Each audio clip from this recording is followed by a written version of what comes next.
Attack on Titan, chapter 95 is another flashback chapter, but this one's more focused on Reinhardt. No, Reinhardt. I'm thinking it is. Yeah, it's Reiner. Yeah, I said Reinhardt. I'm thinking Overwatch. Yeah. Sorry about that, but yeah, it's focused on Reiner and. Kind of focusing on Reiner, and basically the chapter starts off with him walking Gabby to training. The little girl in black hair, her name's Gabby. One of the Eldians to be trained to claim a progenitor Titan. Yeah, I think hers. She's meant to get the Armor Titan from him, but one of her friends, Falco, he wants to save her from that because he knows that like when she gets it in 7 years, which is like every time that every progenitor Titan goes through this effect. If you become a Titan, you have 7 years left of your life before you just die. Yeah. So he loves her, which is strange because they're children. But I don't even think he loves. He just likes her, so he doesn't want her to go through that. So he wants to claim that like another Romeo and Juliet type situation. He wants to take the poison from her, but comparably, she is much stronger, smarter, and just a better warrior than he is. Yeah. So it's an uphill battle for the kid. I feel bad for him. So basically, how to do is like you have to be like the best warrior. You have to be chosen, and Reiner, she's been chosen for him. Because Reiner's almost at the time where he's about to die from his Titan's powers. Yeah. But we also get a bit of exposition about the other Titans, the other 4 or 5, I believe. That what's the army called? There's the Eldians and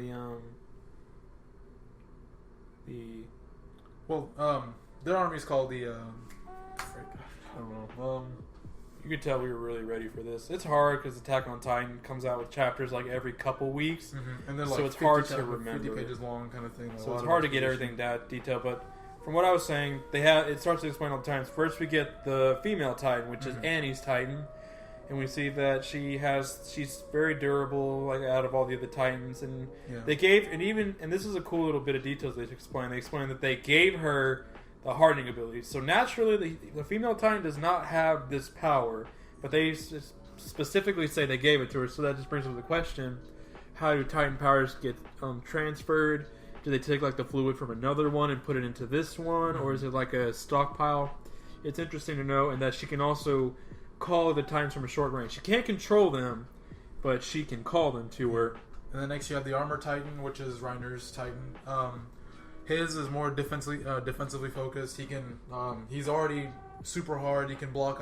He's the one we've seen the most of, honestly, out of all the ones that they talk about in the chapter. It's him and the Colossal. But for Reiner, they talk about how he can take most gunfire. Not all, because a few chapters behind we saw Reiner could actually be hurt by the Titan cannons, which can actually like blow off his shell. But they also explain how he can like destroy walls if he runs his body into them without taking any damage. So he's kind of like just get him going. He's the big shield. He just causes the confusion, stays around, and just protects the other one. Kind of like the battering ram and the shield of the group. Yeah. And then the next one is the Jaw Titan, which they explain is more of a battle type, which makes sense when you see it. Which is actually the one that Ymir has in the original and even in the show. If you just watch the show, Ymir is the Jaw Titan, but she never really shows how to use that power. She only uses her hands, which we'll get into that later in this chapter. Yeah, so the Jaw Titan is basically like his battle capabilities. Like he's very fast. He's almost like a monkey because he has a very short body, short legs, but his arms are almost as big as his body. He even walks like one. So he's very agile. He uses whenever the Jaw Titan's used correctly, like. He can bite through metal. He bite through.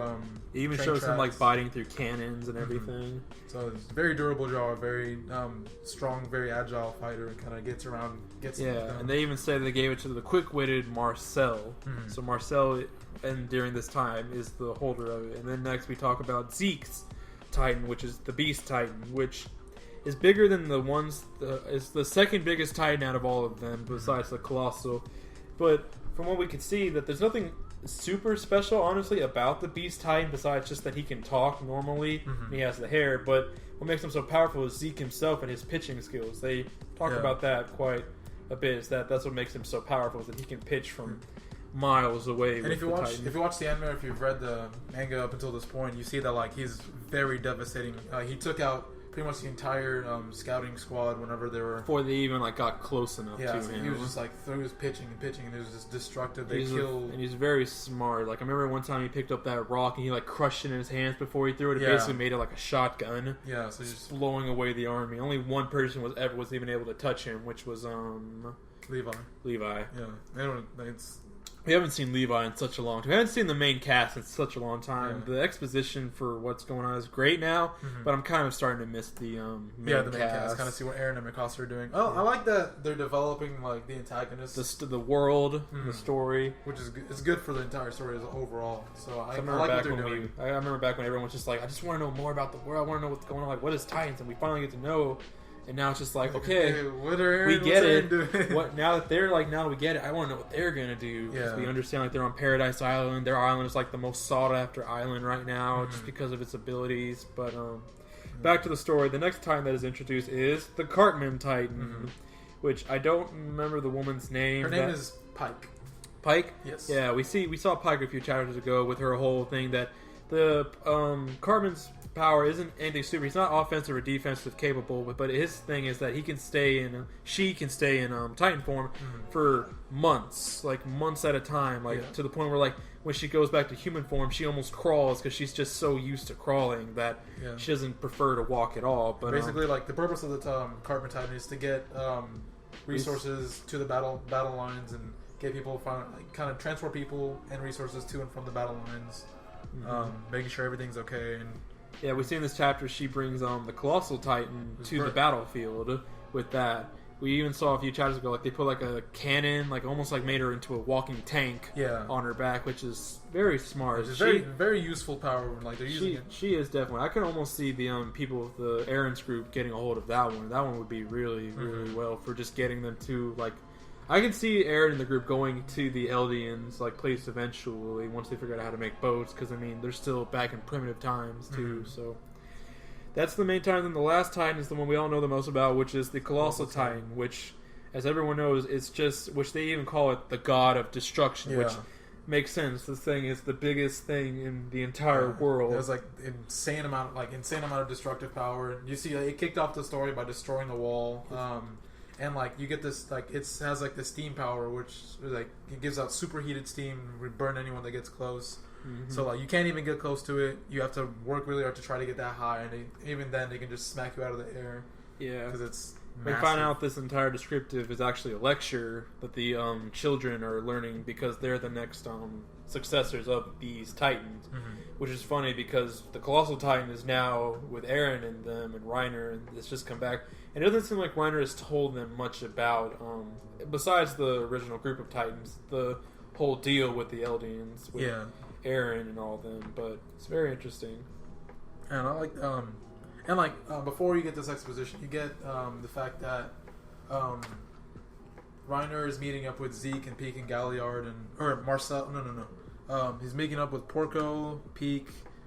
Porco is the Jaw Titan, so they're meeting up all together and they're discussing what they need to do in the next steps whenever they do go out and they do go to the Paradise Island and go on their mission, and if they are successful, what they need to do to get the world behind them so that they can. Well, they discussed in the meeting that this is their last ditch effort because in their world, the world's starting to become like.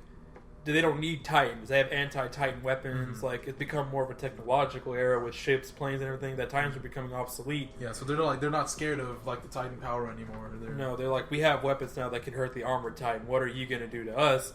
And so Zeke's final decision is we need to get the progenitor Titan so we can get every single Titan on Paradise Island behind us, and then we can, you know. So they have the world back in their grasp, kind of thing. Yeah, so they try to control it, but that's easier said than done, as we've seen, because the progenitor Titan is the strongest Titan.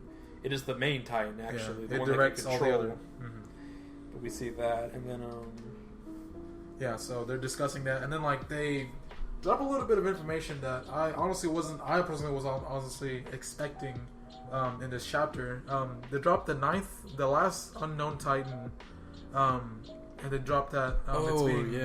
It's being held by the Tiber family, which is a really influential family that lives in Marley, and their kind of their exposition is that like they played a very big hand in getting the King Fritz out of Marley and forced him into Paradise Island. Yeah. But they don't do much else because they don't want to get involved in the politics and the wars that Marley fights because they want to stay independent. But because they did that, they have a really big pull in the world, and like whenever they say something, the world listens because they got rid of King Fritz and they did all this stuff. So they're very influential in the world. And Zeke and Pike and Reiner and Porco are all discussing what they need to do to get them on their side, so that like they can talk to the world to not kill all the Eldians, because like they are Eldians and they don't want to die as well. Yeah. So they're thinking about this very politically, like seeing like how they can get not lose as many lives as possible, because like once they get it, they know that there's gonna be a war, but they're trying to like prevent that. Trying to minimize casualties, because that only makes more trouble for them. Exactly. And then when we see the kids get on the ship... Oh yeah, by the way, you didn't mention this, but we found out that the last Titan is called the Warhammer Titan. We didn't get to see, we don't know what it could do, but we can just speculate that it probably has like a giant fist that has the destructive capabilities to destroy, like maybe even like destroy walls, like as good as Reiner.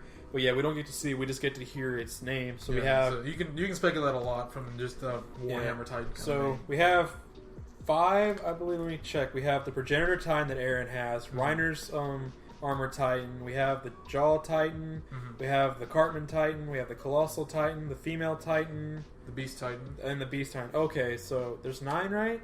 Or is there 7? There's supposed to be 9. There's 9, so we know about... Also the thing about, like, because Eren has 2 Titan powers. He has, like, his own Titan powers, and then he has, like, the Progenitor Titan as well. Because, like, the Progenitor is meant to be directing all of them, and then, like... Because, like, he had... Oh, I think... There's, like, a hierarchy of which Titans are the best, but... Because, like, whenever you remember, like... Because Eren got his power from... He got his power from his dad, who took it from the royal family that had been passing on the Progenitor Titan from generation to generation. It's not that he has 2 of the main Titan powers, it's his own. Because what happened was, just a little deposition of what happened.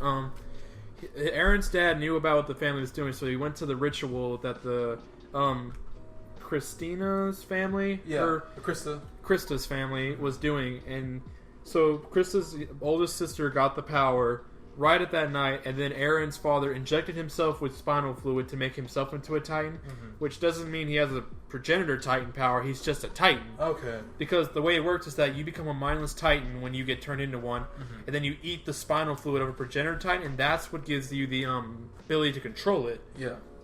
And so he attacks the sister. She doesn't know how to use her Titan power yet because she just got it, so Eren's dad kills her, and then he returns back to his normal form because he ate a Progenitor Titan. He runs away from the family with Eren, and knowing that the family will probably come after him, because I don't remember the exact reason, but so they go after him. So he injects Eren with this spinal fluid, and he turns into a, which Eren's Titan born back then is not like it is now. It was almost like a baby, which shows from his younger age, and he kills his dad. His dad doesn't put up a fight at all. Yeah. He gets the Progenitor Titan's power from his dad. It's not that he has 2, it's just that he got it from his dad. It was kind of weird. Like, it passed on to like 3 different people before. Yeah, it's really confused me, honestly. But it's why Eren got his father's memories, because anyone who's become a Progenitor Titan's memories become saved into it, almost like a save file. And that's why he remembers his dad's memories with Zeke and everything. In the flashback a couple of chapters ago is because he ate his dad. Oh, so it's all kind of rushing. So it's all coming back to him now. But since Eren had the power when he was still super young, I don't remember how many years he said left, but he doesn't have a lot of time left before he's going to die from the Titan's power. Yeah. So that's just a little deposition of what's going on right now. But we continue with the chapter with the kids setting sail to Paradise Island. This is Reiner's group too. Yeah, the original group back before. So we go a little bit back in time to when they first go to Paradise Island to get the Progenitor Titan back. And they're on a fire. They're by a campfire. And I don't know who exactly says it, but they're talking to Reiner. They explain to him, because Reiner's all proud of himself for being... It was Marcel. Marcel tells Reiner that Reiner wasn't actually going to be chosen to be the Armor Titan, but Marcel pulled a few strings and got his brother, because his brother was going to be the Armor Titan, but he was able to get Reiner to take it. And he tells him at this campfire, he's like, I'm so sorry, Reiner, but the reason you're here is because I wanted to save my brother. I didn't want him to do it. And Reiner's like shocked because he's like, he actually thought that he was a powerful warrior, that he deserved this, and he figures this out. And the entire trip, the next few panels, the entire trip is them walking. Reiner's just like appalled by this, like, why is this happening to me? I think it's also funny that, like, because like Marcel and Porco are both, like, their last name's Galliard, so they're brothers, and Porco actually becomes the Jaw Titan. So it's kind of ironic because, like, he did all that to save him, and then he's just still ended up. He still ends up being one anyway. So it all comes full circle. This anime is always about that. It always comes full circle. Everything. And the next panel, we see Reiner then walking towards Paradise Island when Ymir comes at them, and her, like, I'm gonna call them. I don't know what to. Actually, I don't know what to call them. Like when you get turned into a Titan and you don't have, like, you're just a mindless Titan. You call them mindless Titan. You're just a mind. So her mindless Titan form, before she like gets her jaw powers from him, she attacks them, and Marcel pushes Reiner out the way because he didn't notice her. And that's the scene that we saw a while back of Marcel getting eaten by Ymir, and that's how Ymir got the powers, the jaw times power ability. She was able to turn into a Titan at her own free will. And the page ends with Marcel getting eaten by Ymir and the others running away. Yeah. So it was a good chapter just because it gave us like information about all the Titans now that are on the map for now. There's still 2 missing that we don't know about for sure. But overall, it was I like the chapter, like I said, but I'm still waiting for to see what Eren and the rest of them are doing, because we saw that, like, I think it was last chapter, the chapter before, like when they tried to invade Paradise Island again with ships, like Eren and Armin, they're both like this. So it was like them standing tall over all these ships. Over the water, like no one's going to fuck with them now. Mm-hmm. And so I'm hoping that we eventually get to see that, because apparently they now have a plan. It looks like they do, because they know about the island now because of Eren and his power. So they have like a defensive kind of plan. So like it's going to be very hard to engage them. Mm-hmm. And if Eren has like more control over his progenitor power, he could definitely, like, they could almost conquer the entire other continent, because if he got every Titan on Paradise Island behind him, and the Wall Titans, and just like the people like flying around, you have Levi and Mikasa. Yeah, they have their 3D gear, which makes them super powerful at that. Mikasa, sorry, I don't want to offend any fans. It's a two-way street. You're never gonna win with that argument.